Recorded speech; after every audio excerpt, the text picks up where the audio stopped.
Happy New Year sa inyong lahat! At dahil bagong taon, we'll start the year with the series, Ang Tatlong K para sa Bagong Taon. Talakayin natin ngayon ang unang K.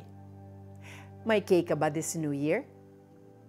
Kaibigan, kamusta ang simula ng New Year para sa iyo?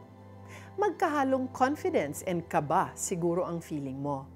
So to encourage yourself, pwede mo sigurong sabihin na K as in kakayanin ko ito. Or K, kalma lang, the best is yet to come. Pero may tatlong K or katotohanan na pwede mong panghawakan as you start the new year. And totoo ang 3 Ks na ito, not just this year, but every year of the rest of your life. For today, here is katotohanan number 1. Kitang-kita ka ni Lord. Na-prove ni Hagar ang truth na ito sa gitna ng ilang kung saan siya tumakas. Pinagmalupitan kasi siya ng amo niyang si Sarah na asawa ni Abraham. Complicated ang cause ng conflict nila at may kasalanan din naman si Hagar dito. Mababasa mo ang buong kwento nila sa Genesis 16. Hopeless, helpless, and alone, walang kakampi at may nagawa ring mali.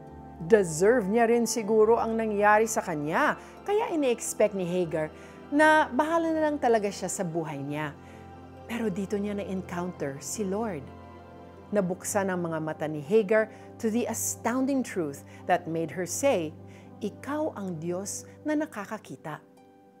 Kita ni Lord ang past niya, kita ni Lord ang pagkakamali niya, kita ni Lord ang problema niya. Kahit sa gitna ng ilang, kitang-kita siya ni Lord at hindi niya siya pababayaan dahil may mabuting plano si Lord para sa kanya.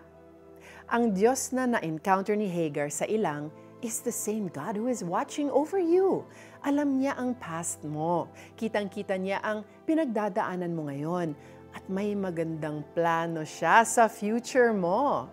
As you begin this new year, keep this in mind. Saan ka man pumunta at ano man ang mangyari, kitang-kita ka ni Lord at hinding-hindi ka niya pababayaan. Iyan ang katotohanan. Kaya let's pray together. Lord, Ikaw ang Diyos na nakakakita ng lahat sa buhay ko. Pinalalakas po ng katotohanan ito sa loob ko. I entrust this new year to you. In Jesus' name, Amen. Anong ibig sabihin para sa iyo ng katotohanang kitang-kita ka ni Lord? Kausapin mo si Lord tungkol dito.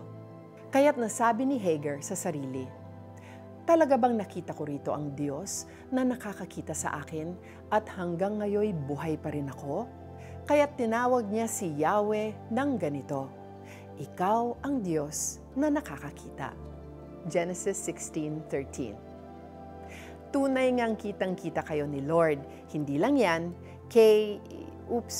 bukas na lang natin tuklasin kung ano ang isa pang K na maaari nating maranasan sa Panginoon sa taong ito. I'm Joyce Burton Titular. Thank you for joining us on Tanglaw.